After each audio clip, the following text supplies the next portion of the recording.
Niu Tian dan Tai Tan tidak melihatnya lagi. Sebagai gantinya, mereka memiliki murid-murid Clear Sky Sect mengawalnya keluar dari Clear Sky Castle. Huo Yuhao melangkah keluar dari Clear Sky Castle dan menyaksikan gerbang besarnya ditutup. Dia mengambil napas dalam-dalam dan bersumpah pada dirinya sendiri bahwa dia akan memiliki kekuatan seorang Douluo berjudul ketika dia kembali lain kali. Akan lebih baik jika dia bisa membawa Donger kembali bersamanya pada saat itu. Dia mengetuk kakinya di tanah dan melompat turun dari Clear Sky Peak, begitu saja. Dia memantul dari sisi gunung terus-menerus saat dia bergegas turun secepat mungkin. Dia jatuh melalui awan sebelum dia memperluas alat jiwanya yang terbang dan mengaktifkan kekuatan jiwanya, berubah menjadi sinar cahaya yang mengalir saat dia menghilang ke kejauhan. Kembali ke dalam Clear Sky Castle. Niu Tian dan Tai Tan menyaksikan Huo Yuhao pergi saat mereka berdiri di dekat jendela di kamar tertinggi di kastil. Mereka mengenakan ekspresi berbeda di wajah mereka. Tai Tan tampak sedikit murung. Terbukti, dia belum melupakan pertarungan yang baru saja dia lakukan dengan Huo Yuhao. Dia bergumam pelan, hidup ini sulit bagi orang ini. Tetapi pikirannya tampak jauh lebih tangguh dan tegas daripada terakhir kali. Wajah Niu Tian penuh dengan kekaguman dan penghargaan. Iya. Tidak mudah baginya untuk menjadi seperti itu di usia seperti itu. Semoga dia bisa memenuhi persyaratan orang itu secepat mungkin. Sebenarnya, aku tidak tahan menyaksikan anak ini disiksa seperti ini. Donger, maksudku Phoenix kecil kita, aku ingin tahu apa yang dia lakukan saat ini. Aku berharap mereka bisa saling bertemu di luar. Tai Tan berkata, orang itu sangat kejam. Dia memiliki cukup keterampilan dalam menyiksa orang, tetapi apakah kamu pikir saudari kita tahu tentang ini? Niu Tian tertawa dan berkata, akan aneh jika dia berani memberitahunya. Namun, aku bisa mengerti apa yang dia rasakan.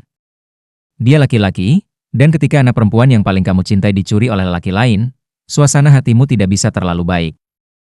Huo Yuhao tidak melanjutkan menuju Shrek Academy setelah dia meninggalkan Clear Sky Sect. Saat ini, dia diliputi oleh emosi, dan bukan hanya karena dia telah menerima kabar baik bahwa Donger telah pulih. Dia juga bersemangat karena apa yang akan dia lakukan selanjutnya. Dia harus berhenti dan beristirahat setelah setiap 2 jam karena keadaan tubuhnya saat ini. Dia menemukan sebuah kota kecil ketika malam tiba dan menginap di sebuah hotel. Dia melanjutkan perjalanannya saat fajar menyingsing keesokan harinya. Dia mengambil 4 jam lagi sebelum akhirnya meninggalkan perbatasan Kekaisaran Jiwa Surgawi dan memasuki perbatasan Kekaisaran Bintang Luo. Dia langsung pergi ke ibu kota Star Luo Empire, Star Luo City. Saat itu tengah hari sebelum Star Luo City terlihat. Huo Yuhao melambat, turun dari langit dan mendarat di tanah.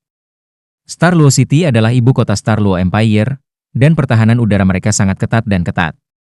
Dia bisa mengalami masalah kapan saja dalam jarak 50 km dari Star Luo City, jadi Huo Yuhao mendarat di tanah jauh sebelum itu. Selain itu, dia tidak harus pergi ke Star Luo City untuk mencapai tujuannya. Huo Yuhao menemukan tempat sepi dan terpencil yang tanpa orang dan melepas alat jiwanya yang terbang. Dia menarik semua yang relatif menarik dari tubuhnya dan menempatkan mereka ke dalam cincin jiwa tipe penyimpanannya. Dia memutar cincinnya sehingga Starlink Sapphire-nya menghadap telapak tangannya. Kecuali dia membuka tangannya untuk dilihat orang lain, tidak ada yang akan melihat permata yang menyilaukan itu. Dia melepas seragam Shrek dan mengenakan pakaian Rami sebelum mengeluarkan serangkaian botol dan kaleng cat dan krem. Mengubah penampilannya adalah bagian dari pelatihan yang telah diterimanya selama rencana tentara tertinggi.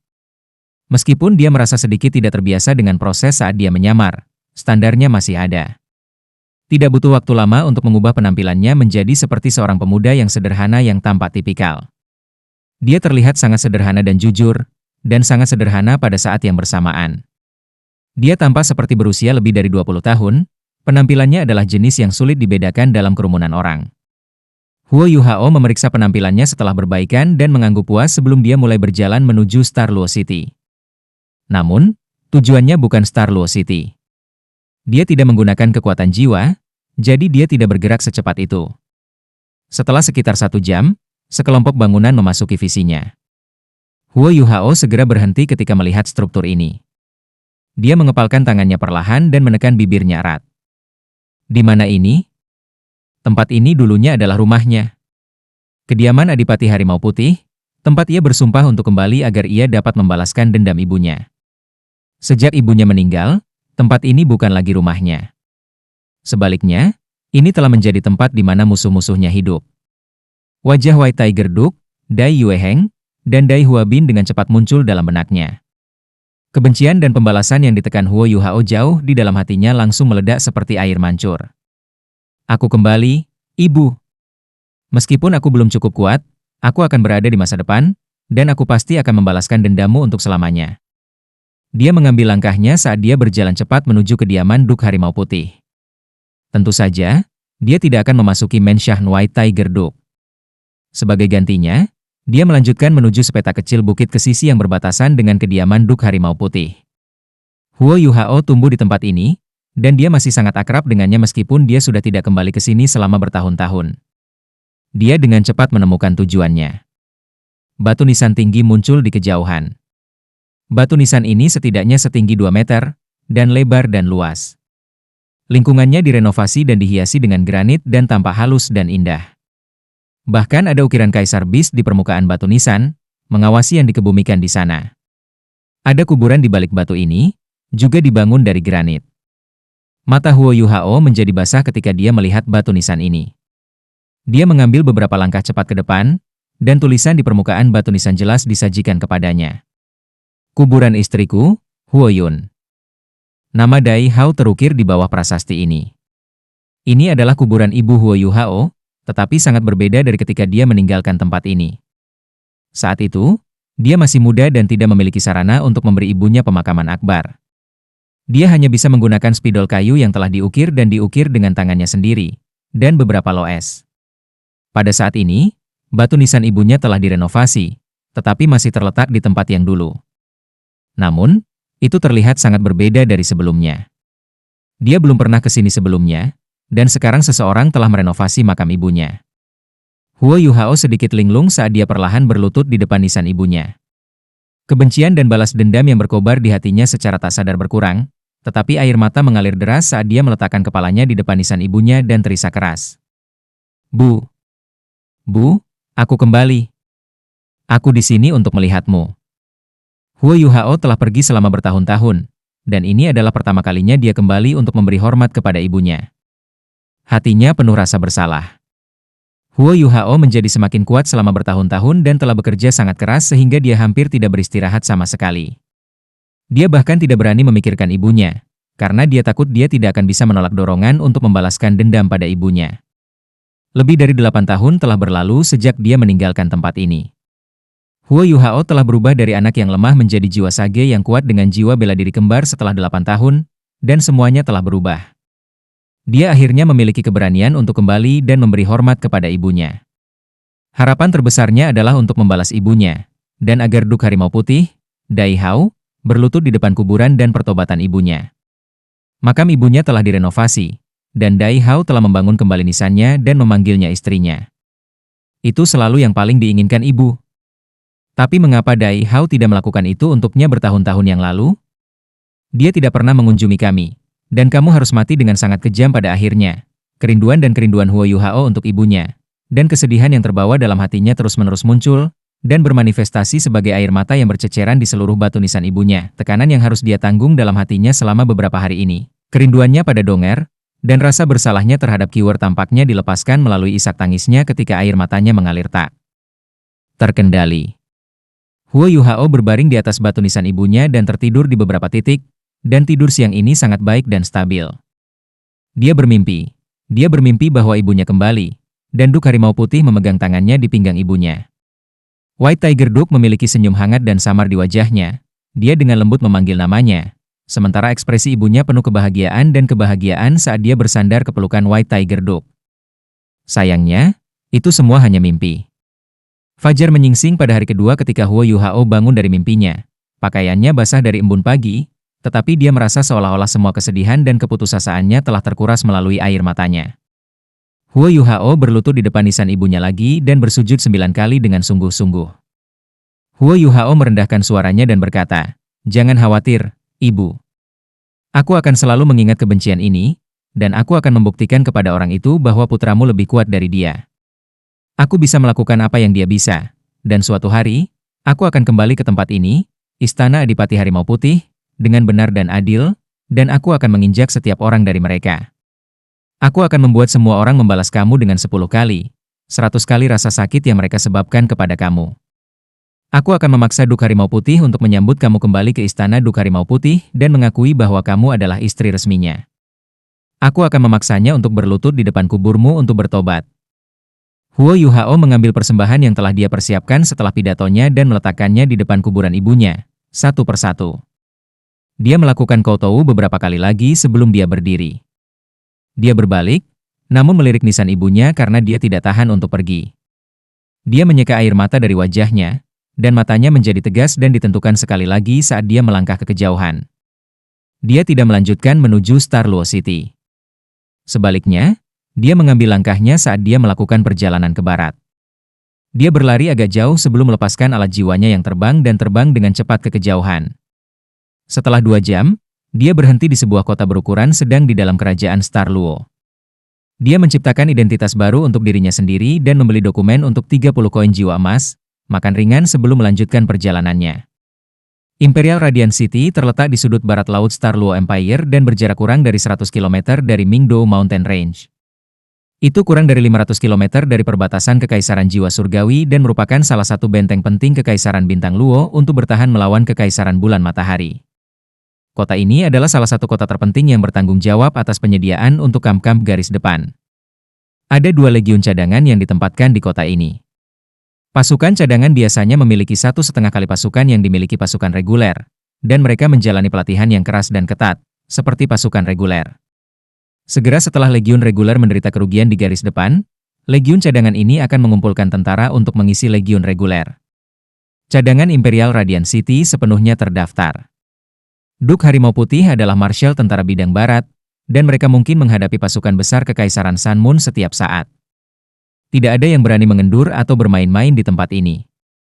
Oleh karena itu, 2 legiun cadangan Imperial Radiant City berada di kekuatan penuh mereka 15.000 orang. Mereka dapat mengirim tentara ke garis depan dalam waktu 4 jam selama garis depan membutuhkannya. Imperial Radiant City juga merupakan lumbung penting bagi Korps Barat. Tembok kota itu keras dan tebal, dan keamanannya ketat dan ketat. Semuanya ditangani oleh bawahan Duk Macan Putih yang paling terpercaya. Kedua legiun cadangan ini secara kolektif dikenal sebagai Tentara Lapangan Barat, dan secara individual dikenal sebagai Legiun Cadangan ke-4 dan Legiun Cadangan ke-6. Baru-baru ini, kedua pasukan ini mulai merekrut tentara baru, karena sekelompok tentara yang sudah terlalu tua telah pensiun dari tentara. Kekaisaran Sun Moon adalah ancaman besar, jadi Kekaisaran Bintang Luo telah menciptakan jaring luas untuk meminta darah baru. Ini terutama berlaku bagi para veteran yang pernah berperang sebelumnya, dan Kekaisaran mempertahankan mereka dengan memperlakukan mereka dengan sangat baik. Namun demikian, manusia pada akhirnya harus menjadi tua. Tubuh manusia normal akan mulai menua lebih cepat setelah mereka melewati 40, dan menjadi sangat sulit bagi mereka untuk mempertahankan kondisi yang diperlukan dalam tentara. Sekelompok veteran pasti akan pensiun setiap tahun dari tentara reguler dan cadangan. Tentara baru harus direkrut untuk menggantikan para veteran yang telah pensiun. Pasukan cadangan ke-6 Angkatan Darat Wilayah Barat saat ini merekrut prajurit baru itu. Cadangan ke-4 telah berhenti merekrut baru kemarin. Karena suasana di perbatasan sangat tegang, banyak keluarga dari kota di sepanjang perbatasan tidak mau membiarkan anak-anak mereka mendaftar. Jika anak-anak mereka menjadi tentara, ada kemungkinan mereka akan melangkah ke medan perang, dan itu berarti mereka bisa dalam bahaya. Karena itu, rekrutmen Legiun Cadangan ke-4 belum berhasil. Namun, rekrutmen memiliki manfaatnya. Itu adalah cara terbaik bagi orang yang terperosok dalam kemiskinan untuk menjadi kaya dengan melakukan perbuatan baik, dan pelayanan di ketentaraan adalah jalan pintas tercepat untuk naik pangkat sosial. Karena itu, ada beberapa anak muda yang percaya bahwa tubuh mereka cukup kuat, dan cukup berani untuk maju untuk bergabung dengan tentara. Legiun Cadangan ke-6 ditempatkan di sisi barat Imperial Radiant City. Tempat mereka merekrut prajurit baru menghadap gerbang Imperial Radiant City, dan semua orang yang bergerak masuk atau keluar kota dapat dengan jelas melihat stan Legiun. Pada saat ini, beberapa veteran terus-menerus berteriak kepada anak-anak muda yang berjalan di sepanjang jalan. Legiun Cadangan ke-6 sedang merekrut tentara. Kamu akan diberikan kompensasi dan gaji yang besar. 4 koin jiwa perak diberikan setiap bulan sebagai bayaran prajurit, dan kami tidak akan pernah menurunkan jumlah itu. Kamu akan mendapatkan 3 kali sehari, dan 2 kali makan dijamin mengandung daging. Seragam dan senjata akan diberikan segera setelah kamu lulus audit. Menjadi seorang prajurit adalah usaha yang mulia. Kamu akan melindungi kekaisaran. Kamu dipersilakan untuk bergabung dengan Legiun Cadangan ke-6. Kata-kata veteran ini efektif, sampai batas tertentu. Banyak anak muda yang bersedia mendaftar berasal dari keluarga miskin, dan gaji dan makanan seorang prajurit adalah yang paling mereka harapkan.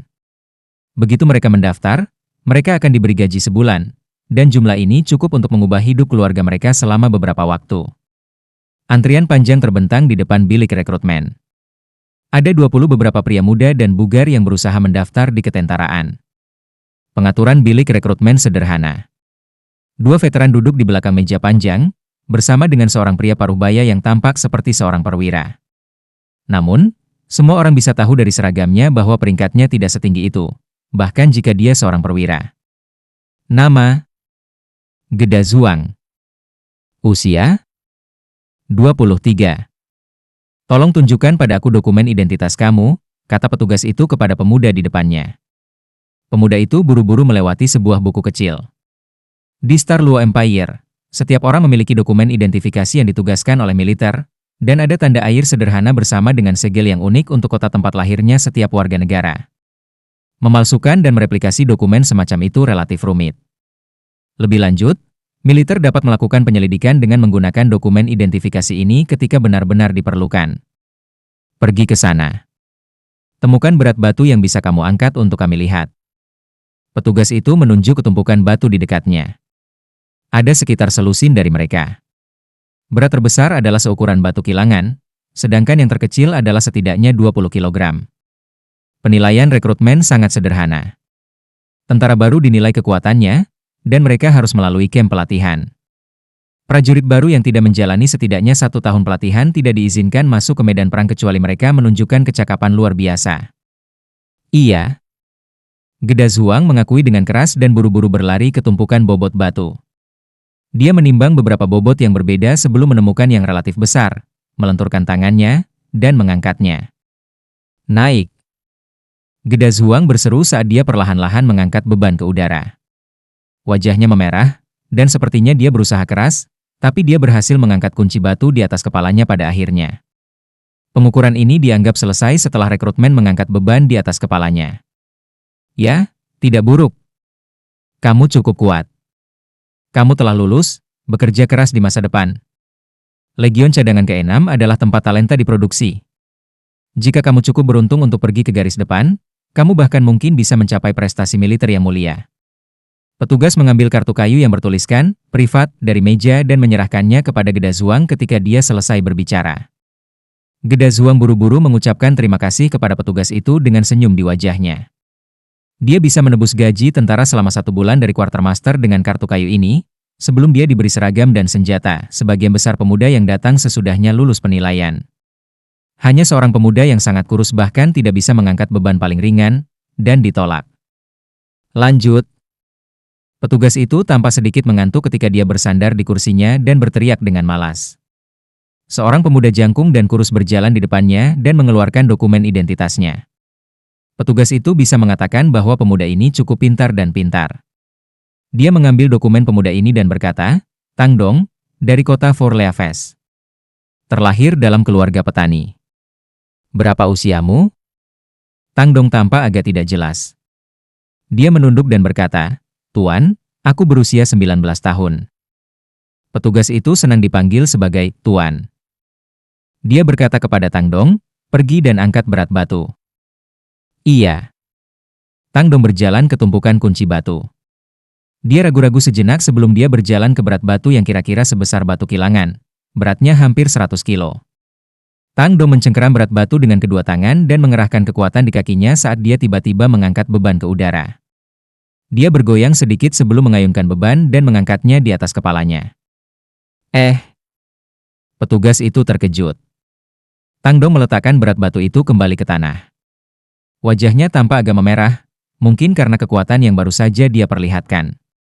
Tidak buruk, tidak buruk.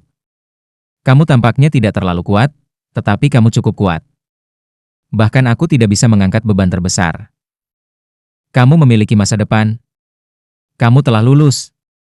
Ayo, ambil ini. Dia mengambil kartu emas dari tumpukan kecil mereka di atas meja, dan memberikannya kepada Tang Dong. Kartu emas ini memiliki private first class yang terukir di permukaannya.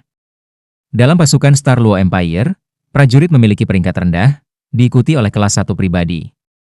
Itu adalah kesenjangan yang jelas dan penting antara peringkat terendah dan terendah kedua. Privat kelas 1 diperlakukan jauh lebih baik daripada privat normal.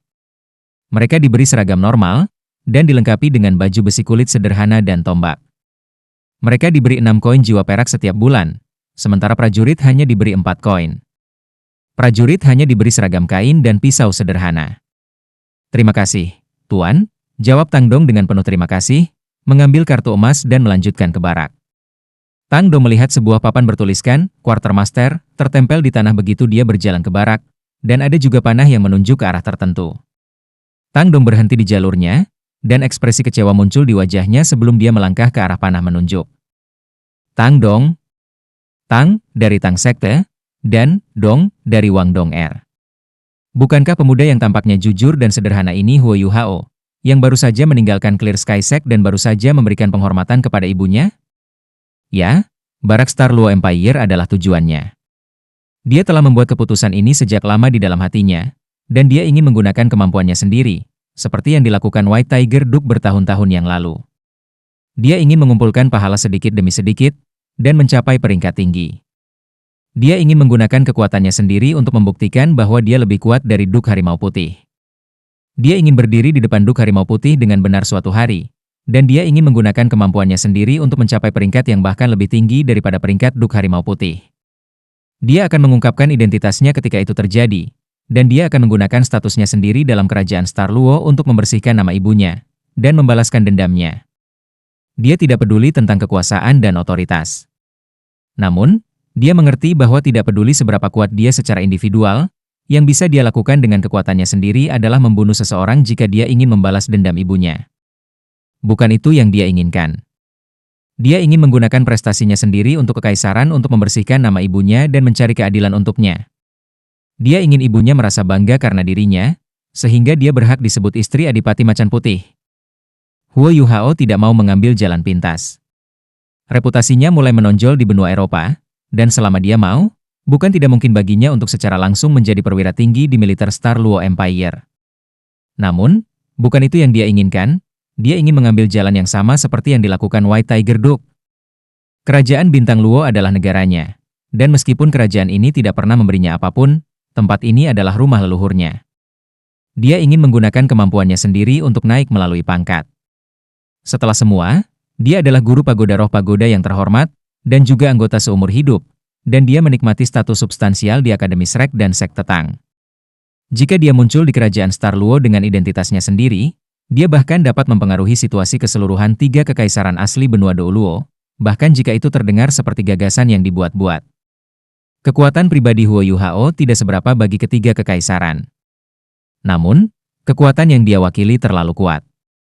Oleh karena itu, ketika dia pergi ke kultivasi pintu tertutup, dia memutuskan bahwa dia akan menggunakan identitas yang sama sekali baru untuk mencapai apa yang diinginkannya. Jadi, Tang Dong lahir. Quartermaster itu gemuk, dan Huo Yuhao bisa mengatakan bahwa dia punya cukup banyak makanan setiap hari. Pria itu sedikit terkejut ketika dia melihat kartu privat First Class Huo Yuhao, tapi dia masih memberi Huo Yuhao peralatan dan kompensasi yang harus diterima oleh kelas privat, dan menyuruh Huo Yuhao untuk melapor ke lapangan latihan militer di sisi kiri barak tentara. Kekaisaran Luo bintang kaya, dan orang bisa mengatakan bahwa mereka adalah kelas di atas sisanya dari peralatan yang mereka berikan kepada prajurit mereka. Armor kulit terbuat dari kulit sapi yang dirawat. Meskipun baju besi kulit ini hanya bisa melindungi tubuh seseorang, itu sudah cukup untuk memberi prajurit rasa aman setelah mengenakannya. Tombak itu panjangnya sekitar 12 kaki, dan terbuat dari kayu putih yang sangat fleksibel. Ujung baja tombak itu panjangnya setengah meter, dan berkilau dengan cahaya dingin, tanpa 1 inci karat. Tentara diberi 2 seragam, yang terbuat dari kanvas yang layak. Seragamnya sangat sulit, dan meskipun mengenakannya tidak terlalu nyaman, seragam itu jelas tahan lama, dan tahan terhadap keausan. Huo Yuhao berganti ke seragamnya dan baju besinya di tempat, meraih seragam lainnya dengan tangan kiri dan tombaknya dengan tangan kanan sebelum ia berlari menuju tempat latihan di sisi kiri kamp militer. Tempat latihan sangat luas, Huo Yuhao hampir tidak bisa melihat akhirnya. Ada Phalans yang bekerja keras di tempat latihan, dan kompi-kompi kavaleri berkuda di kiri dan kanan. Tentara pasukan cadangan ke-6 jelas berlatih keras. Sistem militer Kekaisaran Bintang Luo diatur dalam urutan naik, tim kecil, tim menengah, tim besar, batalion, divisi, dan legiun. Sebuah tim kecil memiliki 10 orang. Sebuah tim menengah terdiri dari 5 tim kecil, dengan total 50 orang. Sebuah tim besar terdiri dari 3 tim menengah, dengan total 150 orang, sementara satu batalion berisi 3 tim besar, dengan total 450 orang. Satu divisi terdiri dari 3 batalion, dengan total 1.350 orang, sementara pasukan reguler terdiri dari 6 divisi, 7.210 tentara. Menambahkan unit transportasi dan unit logistik, serta unit tambahan lainnya, sebuah legiun berisi sekitar 10.000 orang secara total. Cadangannya sedikit berbeda. Setiap pasukan cadangan terdiri dari 9 divisi tentara, dan di samping unit tambahan lainnya, pasukan cadangan memiliki sekitar 15.000 orang. Huo Yuhao dengan cepat menemukan titik perakitan untuk tentara baru, karena tentara veteran yang sedang menjalani pelatihan di sini dalam formasi yang ketat, dan tampaknya sangat mengintimidasi. Di sisi lain, beberapa ratus tentara baru berkumpul tidak jauh dari tempat dia berada, dan mereka tampak jauh lebih santai dan longgar dibandingkan. Mereka tidak berdiri dengan benar, postur tubuh mereka longgar dan tidak disiplin, dan bahkan ada orang-orang yang bermalas-malasan di belakang, atau duduk di tanah. Huo Yuhao bergegas berlari begitu dia menemukan grup ini. Ada 3 orang berdiri di depan prajurit baru itu, yang tampak seperti perwira. Petugas yang membedakan sangat sederhana. Mereka yang mengenakan baju besi emas pastilah petugas, dan setidaknya pemimpin tim menengah. Tentara seperti Huo Yuhao, yang juga mengenakan pelindung kulit kelas 1, biasanya akan menjadi pemimpin tim kecil. Pemimpin tim sedang mengenakan baju zirah chainmail, dan hanya pemimpin tim besar atau perwira yang peringkatnya lebih tinggi dari pemimpin tim besar yang bisa memakai baju besi pelat. Petugas seperti komandan batalion, komandan divisi, dan komandan legiun mengenakan baju besi yang terbuat dari bahan yang berbeda. Mereka dibedakan satu sama lain dengan tanda-tanda khusus, seperti warna bulu-bulu pada helm mereka, atau warna jubah mereka, peralatan pengawal mereka, DLL. Pengawal Marshal Angkatan Darat Bidang Barat, Duk Harimau Putih Dai Hao, semuanya telah mengenakan baju zirah chainmail. Ini berarti bahwa mereka semua setidaknya adalah pemimpin tim menengah. Rekrut Tang Dong, lapor. Huo Yuhao berjalan dengan cepat di depan ketiga petugas itu. Dia tidak tahu hormat militer, tetapi dia tahu bagaimana berdiri dengan perhatian. Ketiga petugas mengenakan baju zirah chainmail. Ketika mereka melihat baju kulit di tubuh Huo Yuhao, wajah mereka menunjukkan kejutan. Petugas yang berdiri di tengah memiliki tubuh yang kuat dan berotot, dan tampaknya berusia sekitar 30 tahun. Dia berkata, kamu harus menjadi orang yang menjadi kelas 1 pribadi. Sepertinya fisikmu tidak buruk. Namamu Tang Dong, kan? Kemari. Dia melambai pada Huo Yuhao. Huo Yuhao dengan cepat mengambil beberapa langkah ke depan dan tiba di depan 3 petugas.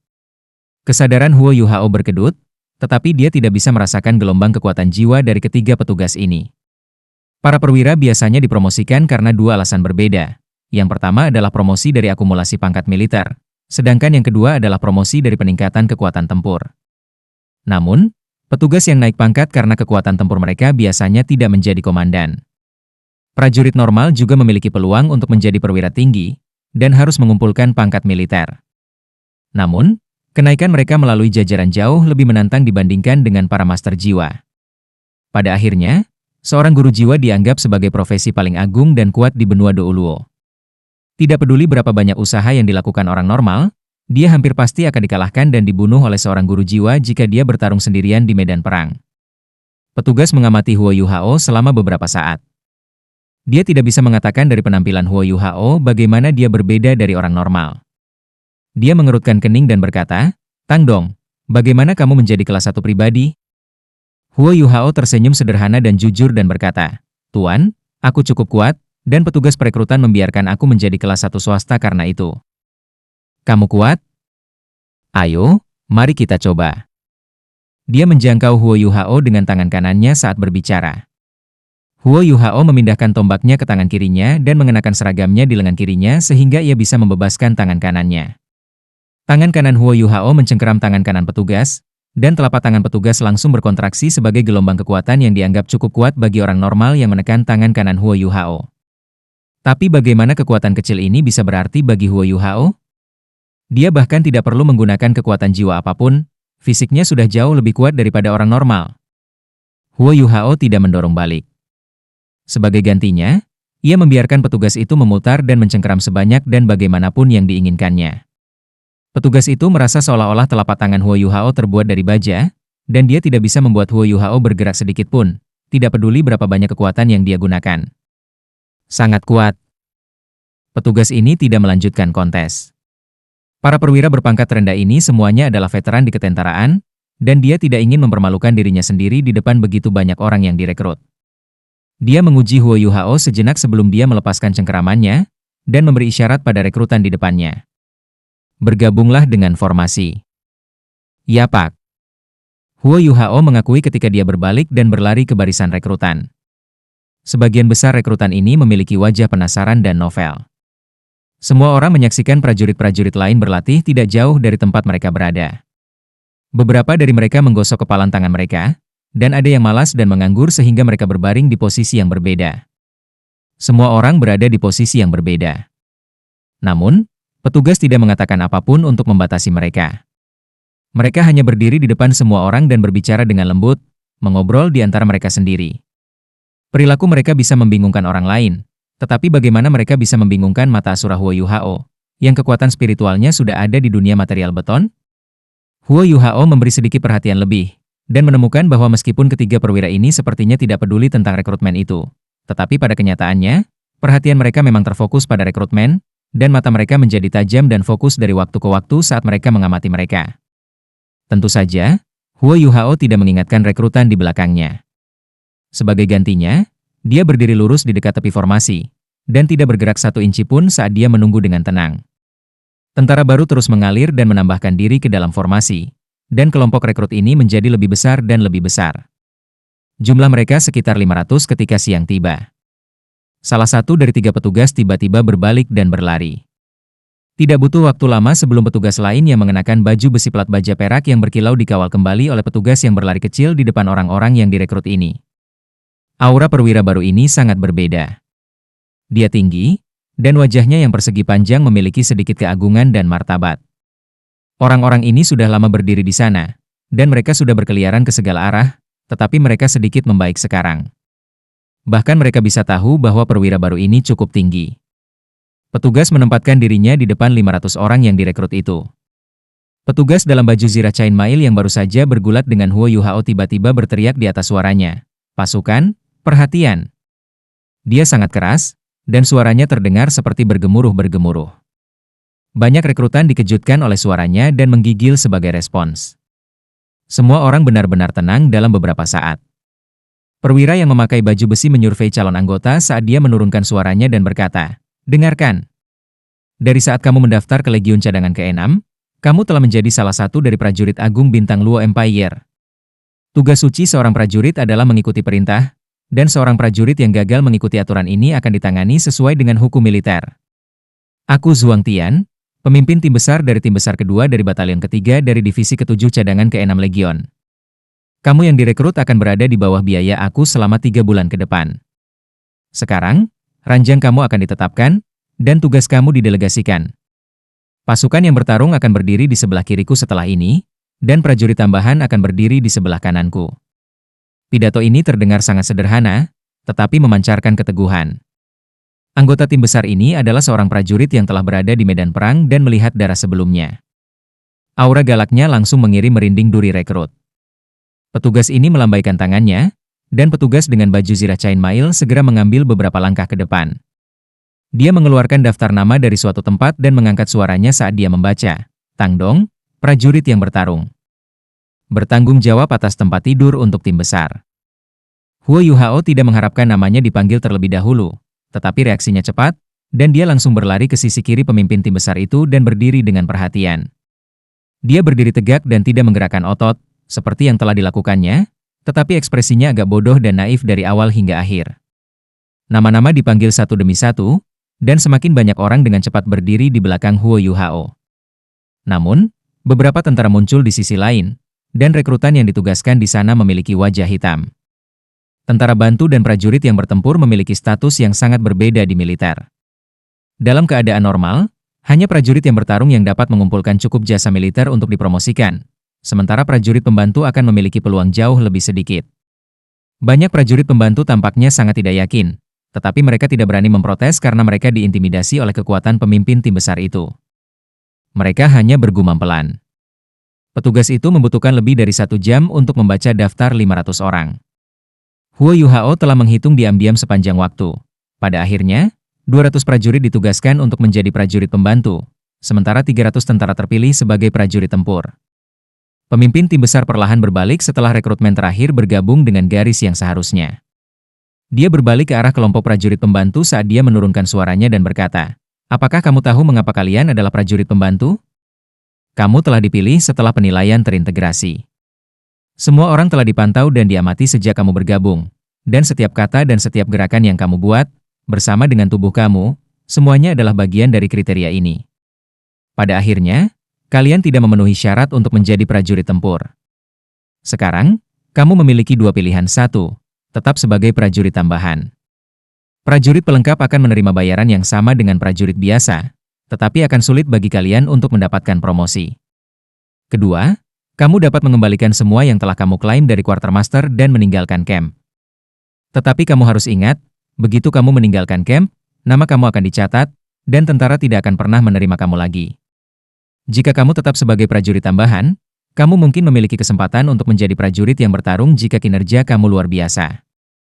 Untuk saat ini, kamu akan diberikan waktu 10 menit untuk dipertimbangkan. Aku ingin jawaban dari semua orang setelah 10 menit. Zhuang Tian berbalik ke arah 300 prajurit yang bertempur setelah ia berpidato di hadapan pasukan tambahan. Wajahnya tiba-tiba menjadi gelap ketika dia berkata dengan dingin, "Rekrut. Jangan berpikir bahwa semuanya sudah berakhir hanya karena kalian telah terpilih sebagai prajurit tempur.